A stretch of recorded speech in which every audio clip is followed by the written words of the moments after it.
Vamos entonces a estudiar la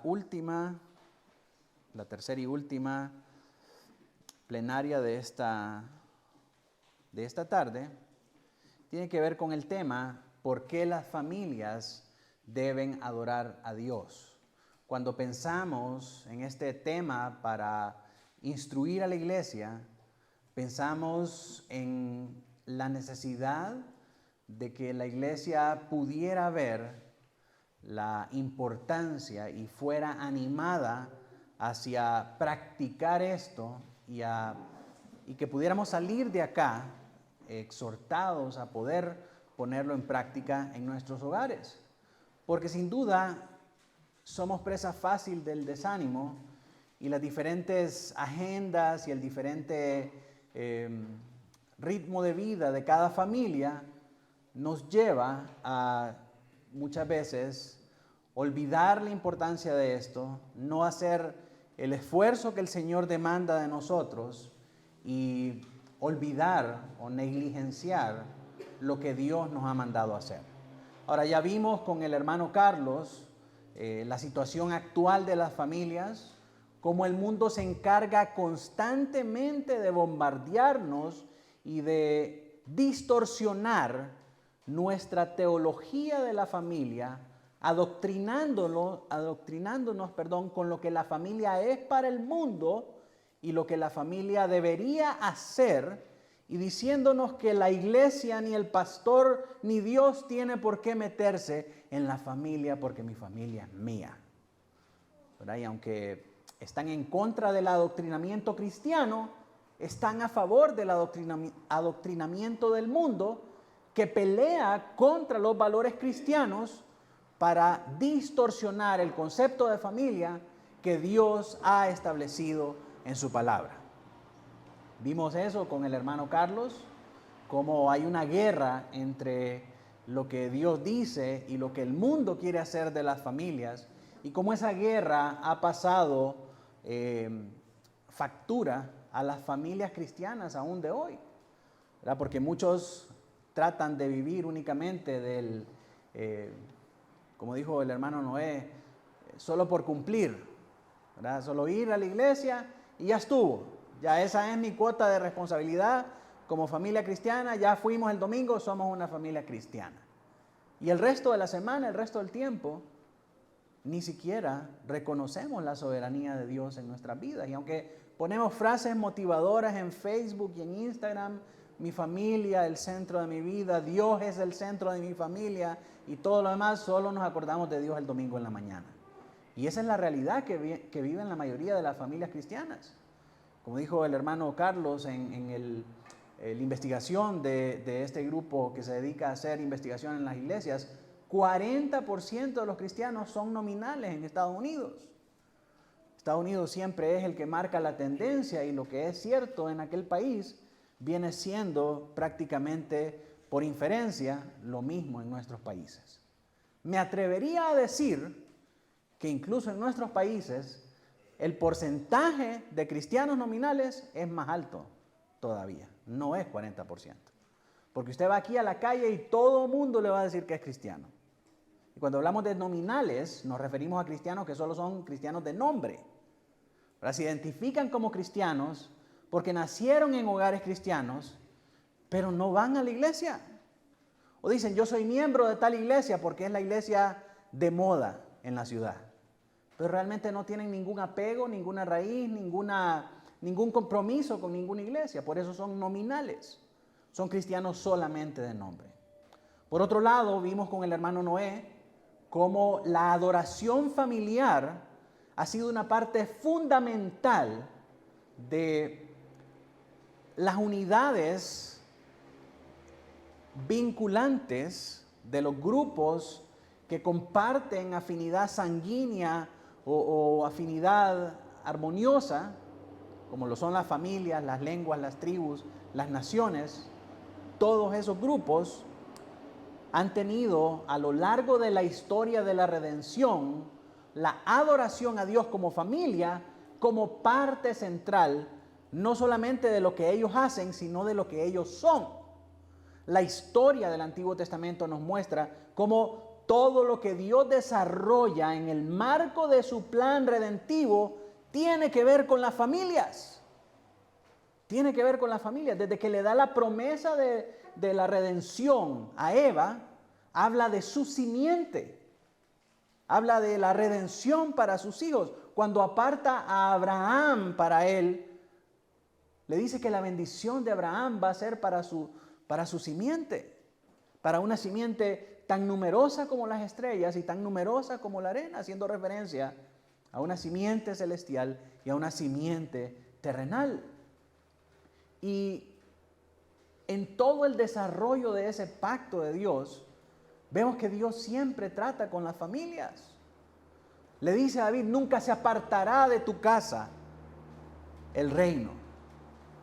Sí, y así sucesivamente vemos en todo el desarrollo de la historia redentiva de Dios que las familias mantienen esa adoración, y esa adoración es una parte, esa adoración a Dios es una parte fundamental, no solo de lo que ellos hacen como familia, sino de lo que ellos son.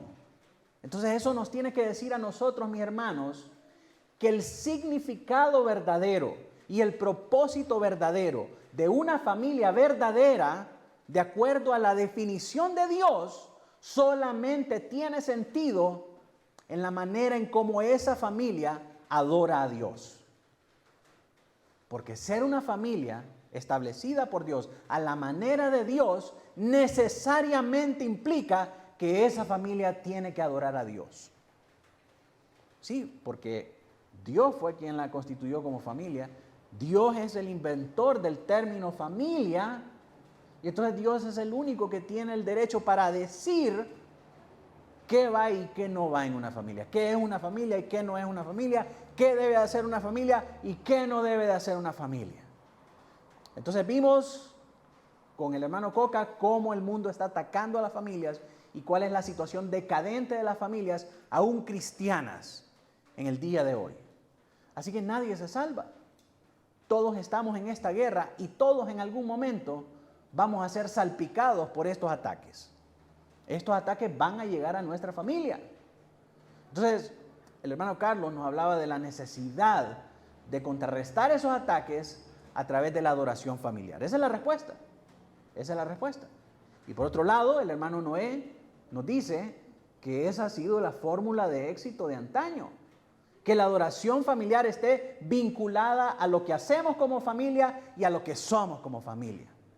Lo vimos en el Antiguo Testamento, lo vemos en el Nuevo Testamento, lo vemos en la Reforma, lo vemos con los puritanos y lo vemos el día de hoy en las familias más sólidas, más cristianas de nuestro medio. ¿Qué hacen diferente? ¿Qué es lo que garantiza la fidelidad de ellos y de sus hijos? La adoración familiar. La adoración familiar. Entonces ahora, hermanos, quiero edificar sobre esos mismos conceptos que hemos venido viendo una y otra vez, y quisiera martillar en su corazón y en su mente la necesidad y la importancia de la adoración familiar. ¿Por qué la adoración familiar es importante? Y quiero que se vaya de aquí en esta mañana con 5 puntos de por qué cada uno de nosotros tenemos que ser celosos y tenemos que esforzarnos por llevar a nuestra familia a la adoración. Así que ese es el mensaje para esta tarde. No quisiera tomarme mucho, quisiera dar rápidamente cada uno de estos puntos y que terminemos con algunas aplicaciones y conclusiones. El primer punto, ¿por qué la adoración familiar es importante? Es porque Dios es el creador de la familia. Y de nuevo, son cosas que ya vimos con cada uno de los hermanos y que estamos llevando al corazón de una manera más directa. Ya esto lo dijeron los hermanos, pero ahora yo quiero que se lo guarde en su corazón y que salga de acá con esto impreso para que no se lo olvide. La primera razón por la que nosotros necesitamos practicar la adoración familiar es porque Dios es el creador de la familia. Dios ha creado a la familia y la ha creado con un propósito específico. Dios no hizo a la familia para que la familia cumpliera su ideal de viajar por el mundo o cumpliera con su ideal de cambiar el estatus de Facebook a casado o que tenemos una familia y tantos objetivos superficiales que se pone la gente el día de hoy con el propósito de hacer una familia. Le pregunta a los jóvenes, ¿y por qué quieres tener una familia? Porque es que yo siempre he soñado tener una casa grande, vivir en una colina, tener un Golden Retriever y hacer esto y hacer el otro. Y lo que quiere es cumplir sus sueños lejos de Dios. En su agenda no cabe Dios. Y en lo que él quiere como familia, no cabe Dios. Ni siquiera reconoce a Dios. ¿Por qué? Porque de nuevo, el mundo trata de adoctrinarnos y decirnos esto es lo que una familia se supone que debe hacer. ¿Quién dice que solamente es hombre y mujer? Puede ser hombre y hombre, mujer y mujer, puede ser hombre y perro, hombre y mono, hombre y caballo, lo que tú quieras. Tus perros son tus perrijos, son tu familia. Entonces van distorsionando, van degenerando el concepto de familia y van juntamente con ese adoctrinamiento empujando al hombre lejos del propósito por el cual Dios creó a la familia. La primera vez que aparece la palabra familia en Génesis, aparece en Génesis 3:10 y se refiere a un clan, a un grupo de individuos aglutinados o reunidos por un vínculo en común. Hay un vínculo que los une. Generalmente ese vínculo es la sangre, la consanguinidad. Y a medida van creciendo estos grupos, se van estableciendo tribus, pueblos y naciones. Así que la unidad esencial de agrupación de una nación es una familia. Muchas familias reunidas alrededor del mismo propósito se convierten en una tribu. Muchas tribus reunidas alrededor de un mismo propósito en común se vuelve un pueblo. Y muchos pueblos reunidos alrededor de un propósito en común se convierten en una nación. ¿Sí? Entonces, la familia es si hablamos acerca de un organismo viviente, la familia es como una célula. Es la unidad principal, es la unidad base de existencia de todo un organismo viviente. Eso es la familia. Es la unidad básica que le da sentido a una tribu, a un pueblo y a una nación. Si destruimos la familia, se destruye todo. Entonces, por eso para Dios las familias son muy importantes y por eso Dios les da un propósito específico. Dios es quien les da la orden de aglutinarse de esta manera. En Génesis 1:28 dice: los bendijo Dios y les dijo: fructificad y multiplicaos y llenad la tierra y sojuzgadla. Esa es la orden que Dios le dio al hombre y ese es el propósito de Dios para las familias. Dios creó al hombre para que viviera en comunidad, para que viviera en esa célula básica de unidad con una mujer, que se uniera el hombre a una mujer, que se uniera una mujer a un hombre para tener hijos. Ese es el propósito de Dios para las familias. ¿Y hacia qué conduce ese propósito? A dar fruto, a multiplicarse, a llenar la tierra y a sojuzgarla. ¿Por qué? Porque necesitamos más gente para cumplir con todo lo que se necesita administrar en el término de una nación, pueblo, tribu y familia. Entonces ese es el propósito de Dios para el hombre. Pastor, pero ¿y qué pasa con los que nunca se casan? ¿Qué pasa con los que nunca tienen hijos? No están cumpliendo el propósito de Dios. La providencia de Dios actúa de diferentes maneras. Y a algunos Dios les da el don del matrimonio y a otros no. Pero, naturalmente, todos los hombres deberían perseguir el matrimonio, deberían perseguir esta unidad en la que Dios quiere que vivan. Ahora, encontrarla, tenerla y desarrollarla ya es algo que depende enteramente de la providencia de Dios. Pablo da un consejo a los corintios y les dice: esto yo les digo por vía de concesión, no es doctrina. Este es un consejo que da Pablo. Bueno le fuera al hombre quedarse solo a causa de sus pecados y a causa de todo lo demás. Pero esa es una situación atípica. Pablo da eso como consejo: quedarse solo es bueno, pero ese no es el propósito creacional con el que Dios hizo al hombre. En otras palabras, ningún hombre, ninguna mujer, y cuando digo hombre, por favor quiero que se entienda que me estoy refiriendo al género humano, a todos los hombres, a la humanidad en general. La humanidad, ni hombre ni mujer, debería buscar perseguir como propósito en su vida quedarse soltero.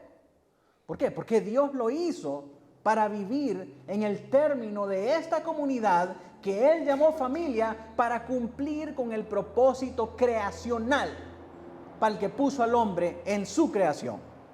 Y esto es para fructificar, para multiplicarse y para sojuzgar la tierra. Entonces, ese es el propósito de la familia. Si nosotros amamos a Dios, si nosotros somos discípulos de Cristo, vamos a buscar obedecer a Dios en todo. No solamente en las cosas que nos gustan y en las cosas y no en las cosas que no nos gustan. Tenemos que obedecer a Dios en todo. Entonces, volver a estas verdades nos ayuda a nosotros a desintoxicarnos de la filosofía mundana que cincela en la conciencia de los jóvenes en estos días que es mejor quedarse soltero. Es mejor vivir tu vida y ser feliz, porque el matrimonio solo te va a traer problemas y solo te va a traer sufrimientos. El resultado de eso es que tenemos jóvenes egoístas, egocentristas, narcisistas, centrados únicamente en sus deseos, en sus placeres y en sus intereses. Y a veces tienen 30, 40, 50 años, siguen viviendo en la casa de sus padres sin ninguna mira a hacer su propia vida. Y triste, hermanos, porque ni siquiera pueden relacionarse con otras personas y con otros jóvenes. La única relación que tienen es con las mismas personas con las que juegan PlayStation o Nintendo, no sé qué es lo que estarán jugando hoy en día. Pero esas son sus comunidades. Fuera de ahí, fuera de ese mundo virtual, no tienen ningún tipo de conexión ni afecto con el mundo real. Entonces, lo que está pasando es que se están quedando absortos en sus propios placeres personales, en sus propios conceptos egoístas de lo que es la felicidad, y entonces no están formando familias. Entonces, al no haber familias, no hay tribus, no hay, los gentilicios están desapareciendo, como sucede en Europa. Los europeos, a causa de la migración y a causa de la tasa de fertilidad de los musulmanes, que en comparación con los europeos tienen, si acaso, un hijo, los musulmanes tienen 5. Entonces, toda la población musulmana está rápidamente sustituyendo el linaje de las razas europeas. Los alemanes como alemanes están desapareciendo, los ingleses como ingleses están desapareciendo y está privando este linaje extranjero. ¿Por qué? Porque ese adoctrinamiento del mundo, liderado por Satanás, está llevando a la destrucción de las familias. ¿Sí? Entonces, recordar estas cosas y volver al principio creacional de Génesis nos ayuda a nosotros a ordenar nuestra teología familiar, nuestra cosmovisión de la familia, que como le digo, está terriblemente contaminada con las filosofías del mundo. Nosotros mismos como padres muchas veces no nos damos cuenta qué tan contaminados estamos. Cuando decimos muy orgullosamente a nuestras hijas, yo quiero que usted estudie, mamita, para que ningún hombre la mantenga a usted. Y sin darnos cuenta, nosotros mismos estamos adoptando una filosofía mundana que lleva a las mujeres a ser las matriarcas y a ser las dirigentes de todas las organizaciones y a desplazar la autoridad del hombre.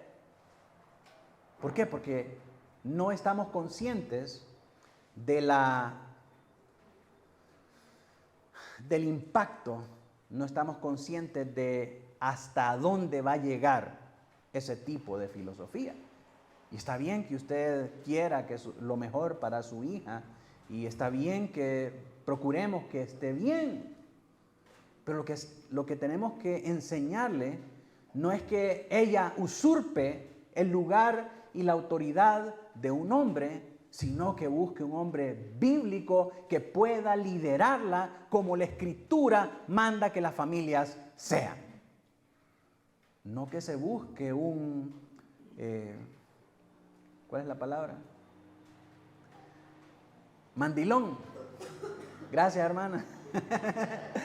No, ninguna hermana. No.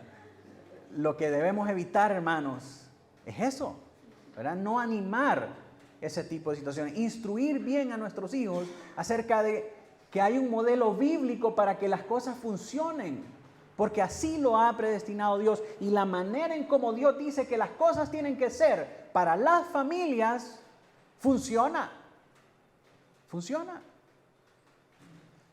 Si nosotros vemos los últimos años, toda la convulsión social que ha venido sobre nuestros países a nivel mundial, no crea usted que esto solo es en Honduras, es a nivel mundial, pero toda esa convulsión social se debe a la distorsión de las familias, a la inversión de los roles familiares, los hombres siendo mujeres y las mujeres siendo los hombres. Entonces, mis hermanos, si nosotros queremos recuperar el curso de nuestras vidas y que nuestras familias glorifiquen a Dios y cumplan con el propósito para lo que fueron creadas, debemos ir al principio y debemos recuperar el orden y lo que Dios ha dicho acerca de la familia. En el Nuevo Testamento vemos también que las familias son una parte importante de cómo los primeros cristianos hacían iglesia. Mis hermanos, sin familia no habría hasta este tiempo una iglesia del Señor Jesucristo. La familia fue la unidad y fue el instrumento por el cual Dios preservó a su iglesia y Dios preservó las Escrituras. Porque las familias, mis hermanos, quiero desafiarlos en esto, que cuando pensamos en adoración familiar, es bueno, el culto familiar es la corona de la adoración familiar, es lo máximo que nosotros podemos tener, pero hay un montón de cosas que se derivan del culto familiar, la consejería bíblica, el poder aconsejar bíblicamente a nuestros hijos, el poder mediar entre ellos como varones, cabeza de hogar, como jueces de las cosas santas. Pero hay tantas cosas que nosotros podemos hacer y los hábitos bíblicos son tan amplios que nos dan un montón de posibilidades muy hermosas para poder compartir con nuestra familia. y que también Dios utiliza para su gloria. Le digo esto porque estamos hablando de cómo el Señor preservó el cristianismo y preservó las iglesias, preservó las escrituras a través de las familias. La relación de eso con lo que le estoy diciendo, los hábitos y las disciplinas espirituales, es que en aquel tiempo de la primera iglesia, muchas familias se dedicaban a copiar las cartas de los apóstoles. Y gracias a que ellos practicaban el hábito de escritura de la palabra de Dios, el Señor utilizó esa maravillosa disciplina familiar para preservar su palabra. Porque el Imperio Romano los andaba persiguiendo y destruía a diestra y siniestra rollo y manuscrito que encontraba de la palabra de Dios. Cuando las iglesias recibían las cartas de los apóstoles, inmediatamente se ponían a copiarlas porque no sabían en qué momento podían llegar y destruirlas. Y quedarse sin el consejo de la palabra de Dios. Entonces, una manera de preservar la palabra fue escribiéndola. Y las familias tenían como hábito escribir esas cartas, copiar esas cartas como manuscritos. Y muchos de esos son manuscritos que permanecen hasta el día de hoy. Así que la familia siempre ha sido un vehículo de Dios para mantener la fe de una generación a otra. En el Nuevo Testamento vemos Efesios 3, 14 y 15. Por esta causa doblo mis rodillas ante el Padre de nuestro Señor Jesucristo, de quien toma nombre toda familia en los cielos y en la tierra. Y cuando vemos acá la palabra familia en el griego, es la palabra patria. Es la palabra patria. Hablando de que la familia es esa unidad básica de vida, es esa unidad básica de organización, que a partir de la familia se convierte en un pueblo y una nación. ¿De dónde viene todo eso? De Dios. De Dios toma nombre toda familia en los cielos y en la tierra. Primera de Corintios 16, 15 dice: hermanos, ya sabéis que la familia de Estéfanas es las primicias de Acaya. Hermanos, cuando el evangelio fue predicado en la región de Acaya, una región culturalmente politeísta, culturalmente pagana, recibe una familia el evangelio.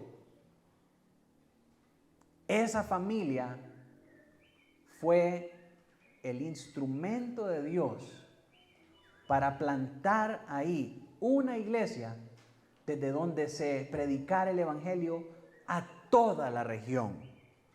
¿Qué utilizó Dios para llevar el evangelio a Acaya? A la familia de Estéfanas. Y que ellos se han dedicado al servicio de los santos. Y la palabra familia acá es la palabra oikia, de donde viene economía, y se refiere a los individuos que viven debajo de un mismo techo. Personas que están vinculadas por intereses comunes y personas que están juntas en un mismo lugar bajo un mismo techo. Eso es lo que son las familias en el Nuevo Testamento. Entonces, Dios es el creador de la familia y también Dios le ha dado autoridad a la familia. La autoridad de la familia la vemos en Efesios 6, del 1 al 4, cuando dice: hijos, obedeced en el Señor a vuestros padres, porque esto es justo. Honra a tu padre y a tu madre, que es el primer mandamiento con promesa para que te vaya bien y seas de larga vida sobre la tierra. Y vosotros, padres, no provoquéis a ira a vuestros hijos, sino criadlos en disciplina y amonestación del Señor. Entonces vemos en el versículo 1 de este capítulo 6 la autoridad que Dios le da a los padres para que los hijos se sujeten a ellos, y le dice a los padres cómo tienen que utilizar esta autoridad. ¿Para qué es esa autoridad? Para criar a sus hijos en disciplina y la amonestación del Señor. Y hermanos, todo este pasaje, mire, si usted tiene dudas acerca de su identidad cristiana, para qué Dios lo hizo cristiano, para qué Dios lo salvó, cuál es el propósito de su vida, todas esas preguntas existenciales que en algún momento vienen a nuestra vida, lea Efesios 1 y Efesios 2 y Efesios 3, 4, 5, 6. Ahí está todo lo que usted necesita saber como cristiano para saber qué es lo que usted hace acá, para saber cuál es su papel en la sociedad, para saber qué es lo que Dios quiere que usted haga, por qué lo creó, cómo tiene que ser su relación con su padre, con su madre, con sus hermanos, con los hermanos de la iglesia. Ahí está. Y coincidentemente este pasaje, mis hermanos, de Efesios 6, viene después de Efesios 5. ¿De qué habla en Efesios 5? Del matrimonio. Que el hombre ame a su esposa como Cristo amó a la iglesia. Que la mujer esté sujeta a su marido como la iglesia está sujeta a Cristo. Porque no son dos, sino que uno solo. Por tanto, dejará el hombre padre y madre y se unirá a su mujer y serán los dos una sola carne. Y yo les digo un gran misterio acerca de esto, que esto no solamente es del hombre y la mujer, sino que es de Cristo y su iglesia. Esa unión del matrimonio es una representación en la tierra de la unión entre Cristo y la iglesia. Así de grande, así de maravilloso, así de poderoso es para Dios el concepto de matrimonio. Para que nosotros vengamos a mancillarlo, a desprestigiarlo y a desnaturalizarlo con las filosofías mundanas. Y después de hablar esas grandes maravillas acerca del matrimonio, llegamos a Efesios 6, donde habla acerca de los deberes de los hijos con los padres y los deberes de los padres para con los hijos, con un propósito específico. Así que Dios le da autoridad a la familia. La familia es una esfera de autoridad de Dios. El padre y la madre tienen autoridad de Dios sobre sus hijos. Y es tan hermosa esta autoridad que a nosotros los padres somos los únicos a los que nos ha dado Dios el privilegio de compartir la función de lo que Él es, nuestro Padre Celestial. A los únicos a los que les dice que tienen ese derecho sobre los hijos, es a los padres de familia. Si vosotros, siendo padres malos, sabéis dar cosas buenas a sus hijos, ¿cuánto más vuestro Padre Celestial? Entonces compartimos con Dios ese mismo atributo de su cuidado para con los suyos. Es un privilegio que Dios nos ha concedido. Así de maravilloso y así de hermoso es el poder y la autoridad que Dios le ha dado a la familia. Pero no es una autoridad para que sea usada en fines egoístas y para llevar a cabo su propia agenda. No es que yo quiero tener 2 hijos varones, uno para que sea cachureco y el otro para que sea liberal. Y así voy a tener a 2 hijos en el poder y siempre vamos a estar bien como familia. Sí, aunque usted se ría, hay personas que tienen una agenda para tener hijos. Yo quiero una hija para casarla con una familia de bien y que mejoremos la finanza y que mejoremos el estatus y que todo lo demás. No, esa autoridad que Dios te ha dado como padre y madre de familia es con un propósito específico. Y el propósito específico lo vemos aquí en este verso de Efesios. Para guiar a los hijos en disciplina y amonestación del Señor, en el temor del Señor. Para eso Dios nos dio esa autoridad. Romanos 13:1 dice: sométanse toda persona a las autoridades superiores, porque no hay autoridad sino de parte de Dios, y las que hay por Dios han sido establecidas. ¿Sí? Entonces, el propósito para el que Dios le dio esta autoridad a la familia es para llenar y sojuzgar la tierra y para guiar a la familia con disciplina y amonestación del Señor. El propósito de la familia entonces es rendir adoración al Señor, guiando a cada uno de sus miembros hacia la adoración y hacia el temor a Dios. Así que la primera razón por la que nosotros deberíamos adorar como familia es porque Dios hizo la familia. Dios es el creador de la familia. Segundo lugar, porque nuestra familia no es nuestra.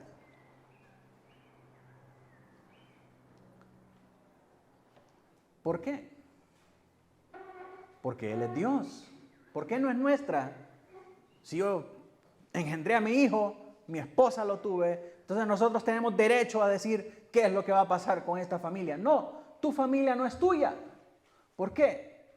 Porque Él es Dios, porque Él es tu creador, Él te hizo, no te hiciste tú mismo, y porque nada es de nosotros.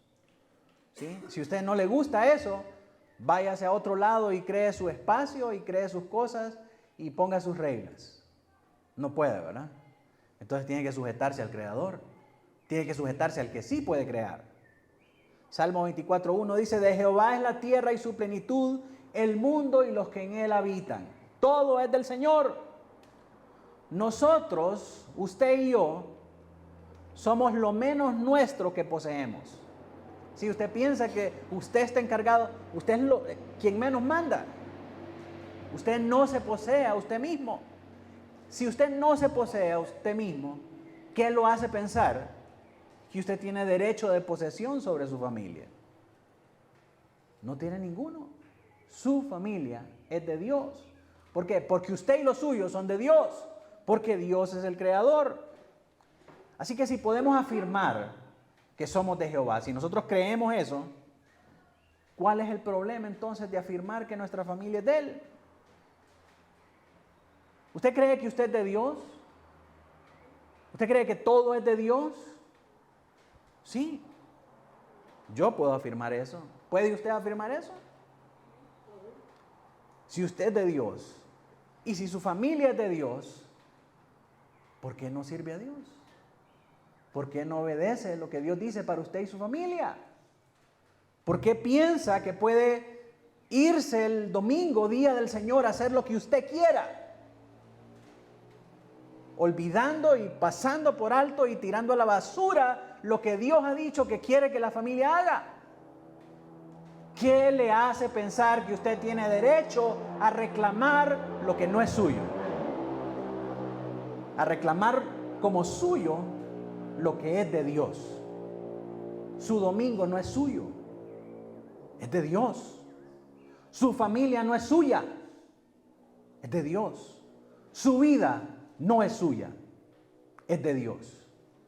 Si usted cree eso, si usted puede afirmar eso como cristiano, entonces hágale caso a Dios. Sirva a Dios, obedezca a Dios. No reclame las cosas que son de Dios como suyas, porque eso es idolatría. No, pero es que yo no estoy adorando a otro Dios, se está adorando a usted mismo. Se está poniendo a usted mismo en el centro de la adoración como más grande y más importante que Dios. Malaquías 1:6 dice: el hijo honra al padre y el siervo a su señor. Si pues yo soy padre, ¿dónde está mi honra? Ahí están y me dicen: Padre mío que estás en el cielo, ayúdame, sálvame de esto. Sí, le dices padre, pero ¿cómo lo honras? ¿Cómo le muestras que es tu padre? Y si soy Señor, ¿dónde está mi temor? Señor, tú eres mi Dios, eres mi todo, eres mi centro, ponen ahí en Instagram, ¿verdad? Ahí en las redes sociales. Pero ¿y cómo vives con el Señor siendo tu centro?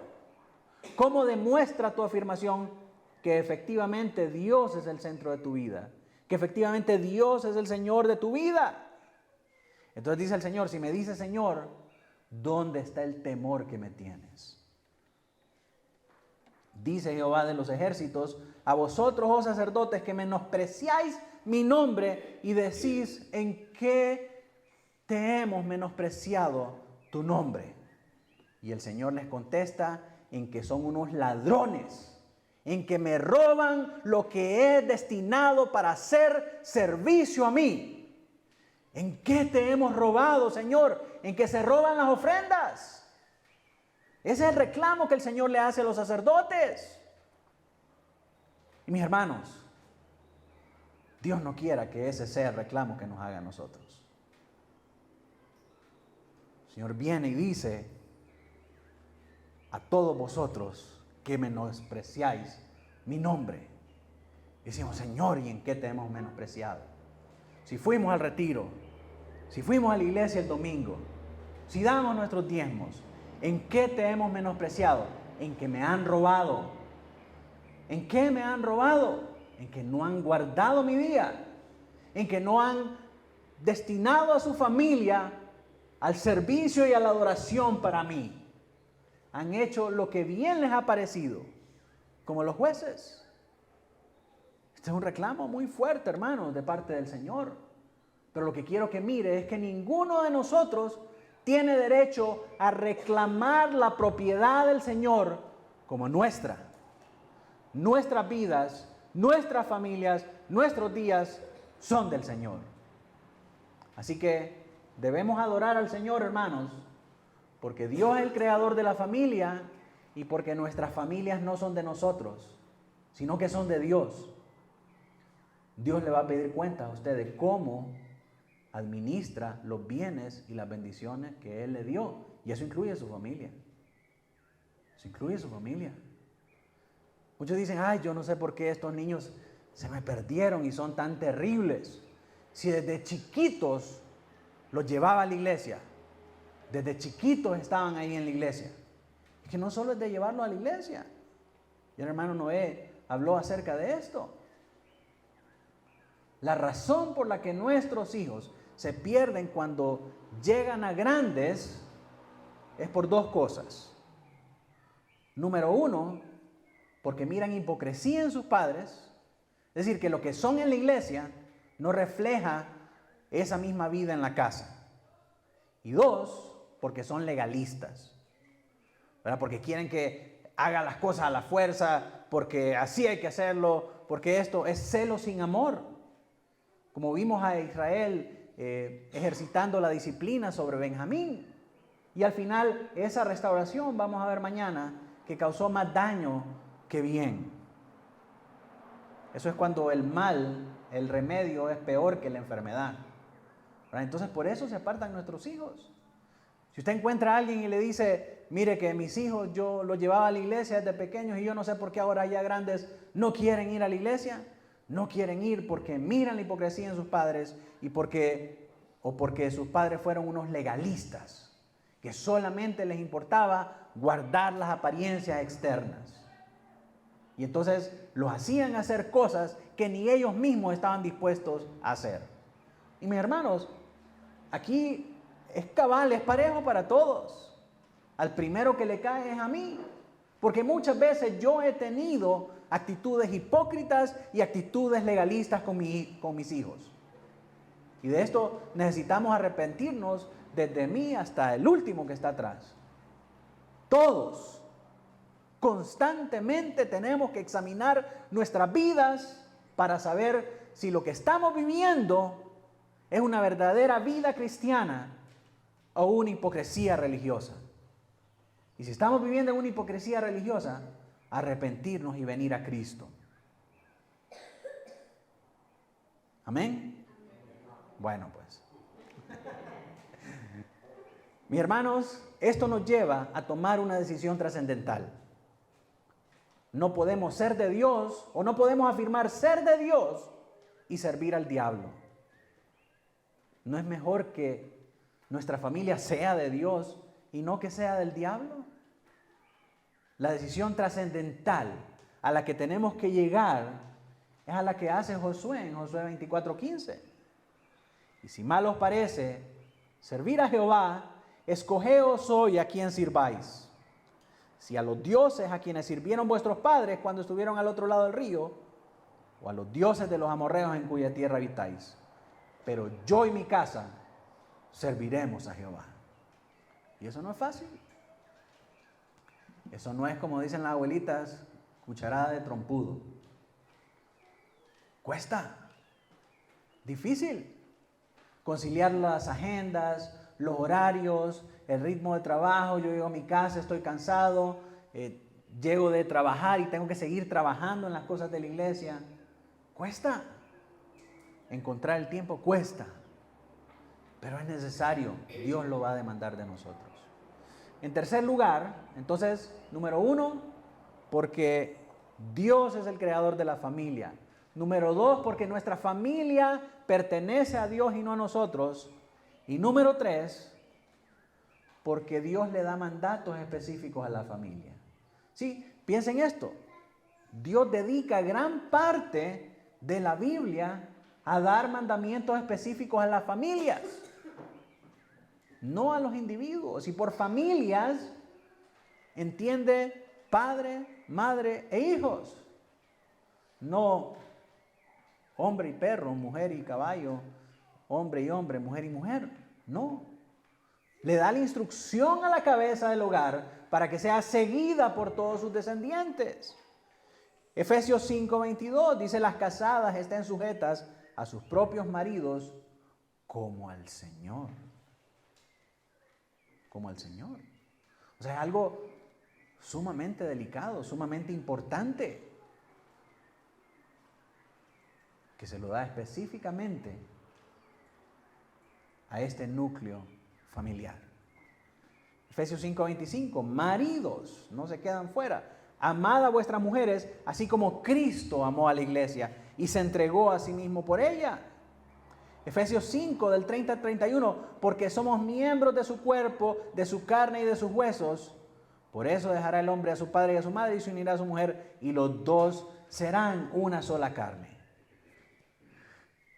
Cuando pensamos en el propósito de la iglesia, podemos remontarnos a la gran comisión.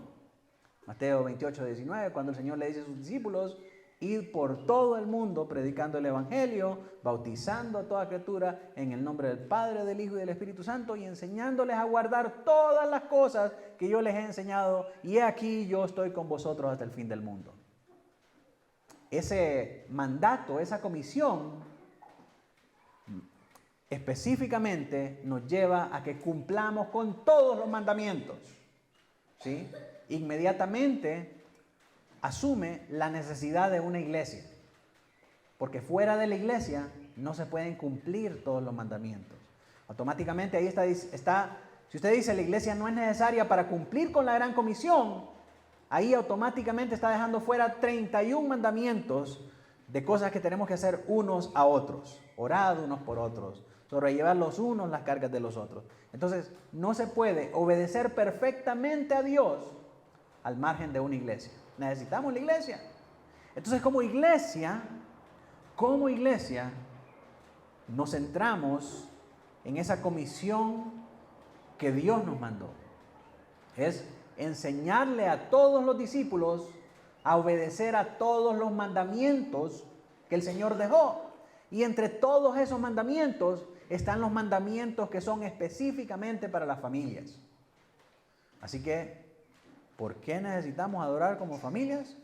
Porque si queremos ser discípulos fieles del Señor Jesucristo, debemos obedecer los mandatos que Él nos dejó a nuestras familias. Ninguno de nosotros puede ser un discípulo fiel y obediente si no obedece primero a estos mandatos familiares. Puede predicar hermoso, puede ser graduado en divinidades del mejor seminario teológico, pero si no está obedeciendo estos mandamientos, usted no está obedeciendo plenamente al Señor Jesucristo.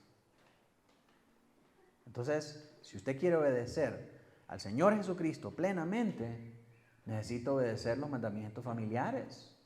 Necesitamos la adoración familiar porque son mandamientos específicos que Dios le dio a las familias. Vemos mandamientos para los hijos. Hijos, obedeced en el Señor a vuestros padres.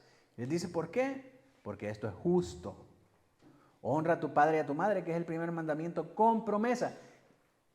Y amarra estos mandamientos a la ley moral de Dios. Esta es la voluntad de Dios, y si tú quieres ser verdaderamente justo y perfecto, necesitas cumplir con estas cosas.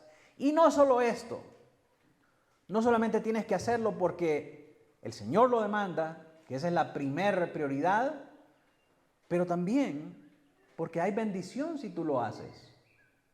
El Señor promete que te va a ir bien y tendrás larga vida sobre la tierra. También mandamientos a los padres: no provoquéis a ira a vuestros hijos, sino criadlos en disciplina y amonestación del Señor. Y también en el Antiguo Testamento, Deuteronomio 6, del 6 al 9. Estas palabras que yo te mando hoy estarán sobre tu corazón y las repetirás a tus hijos y hablarás de ellas estando en tu casa, andando por el camino, al acostarte, cuando te levantes, y las atarás como una señal en tu mano y estarán como frontales en tus ojos, y las escribirás en los postes de tus casas y en tus puertas. Los judíos agarraron esta instrucción y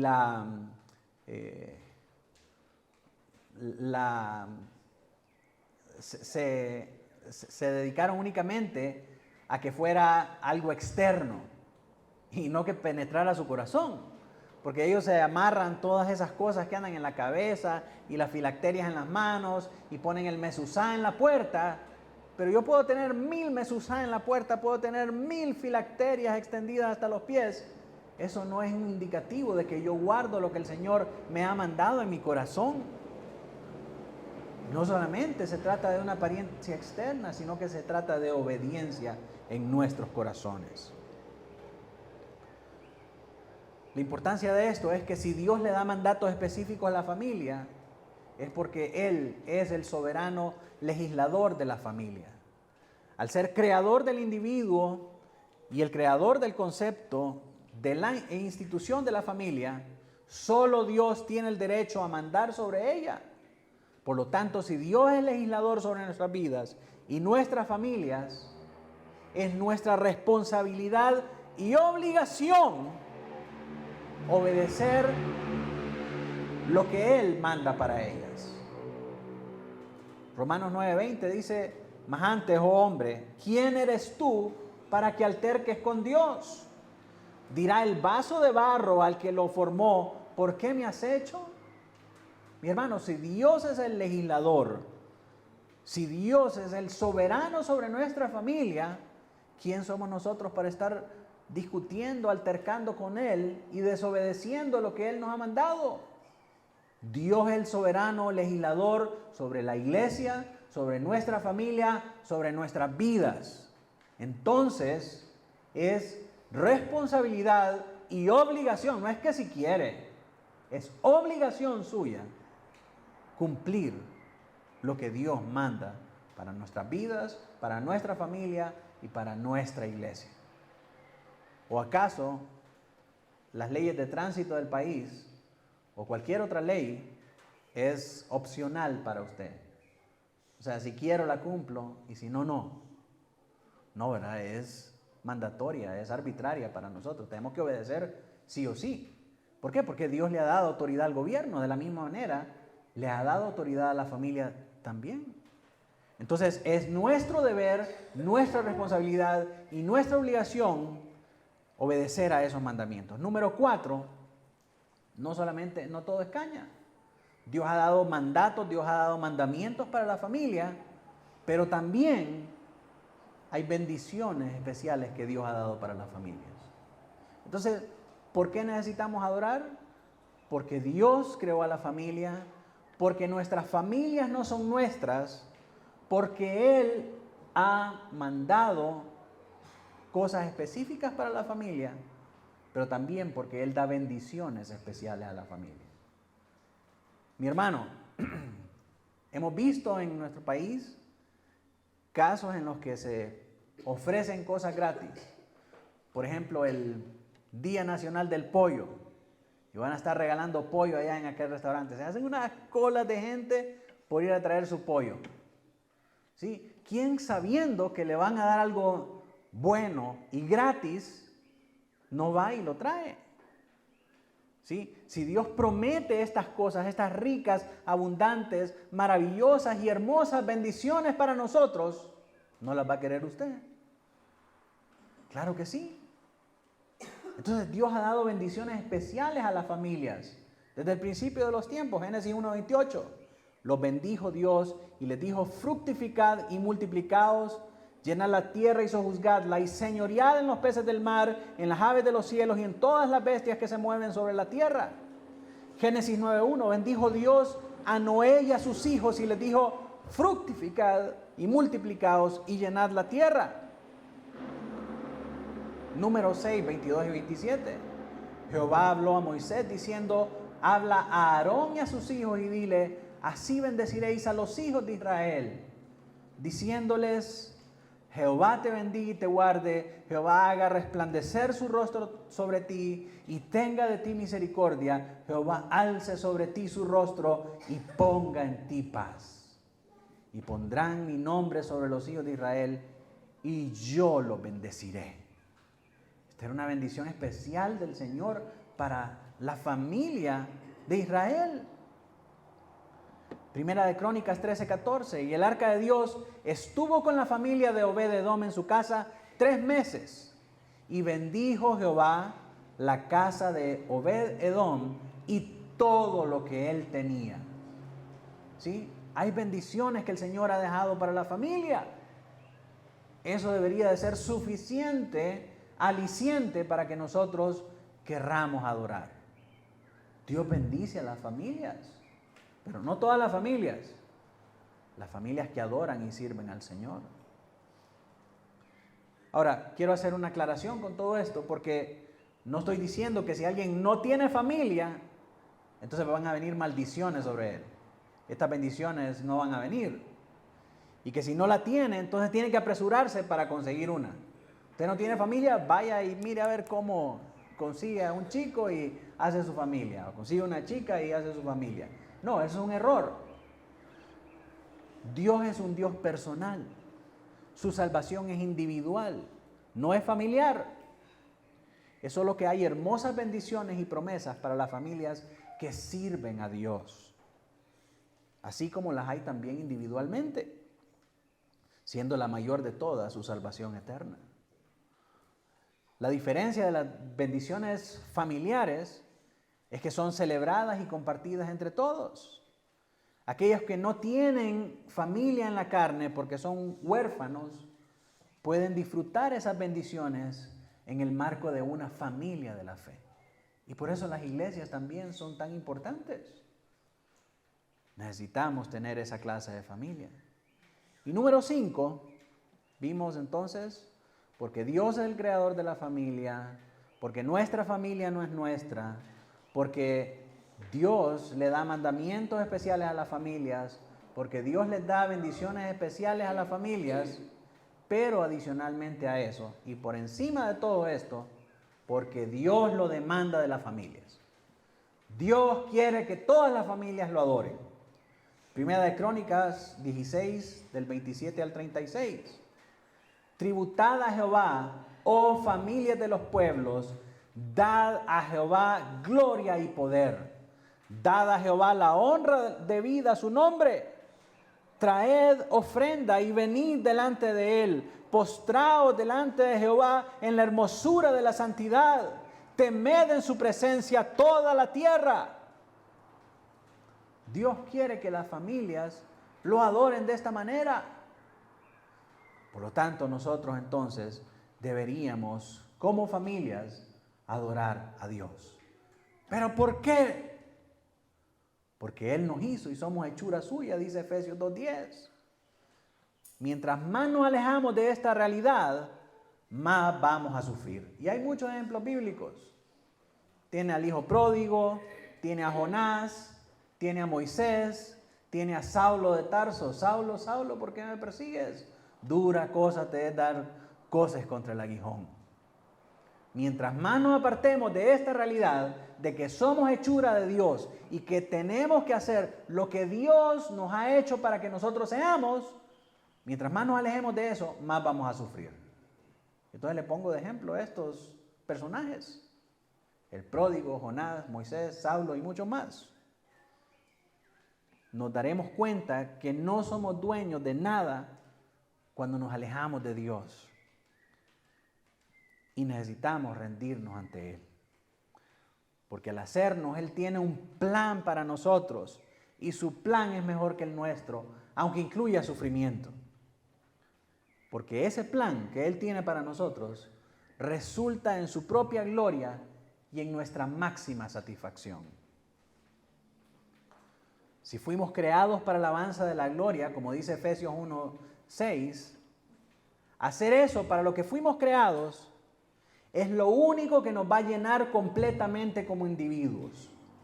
Cualquier otra cosa nos puede dar felicidad pasajera. Ahí miro muchas personas que dicen, quien diga que el dinero no compra la felicidad, no sabe lo que es llorar en una mansión. ¿Sí? Esas cosas materiales nos pueden dar una felicidad pasajera. Pero hacer su voluntad resultará en nuestra felicidad eterna. Alabemos al Señor con nuestras familias y con todo nuestro ser, porque eso es lo que Él nos creó. Para eso es lo que Él nos creó y por eso somos hechura suya. Hasta el día de hoy no conozco a nadie que se haya arrepentido por haber dado su vida y la de su familia en servicio al Señor. Nadie.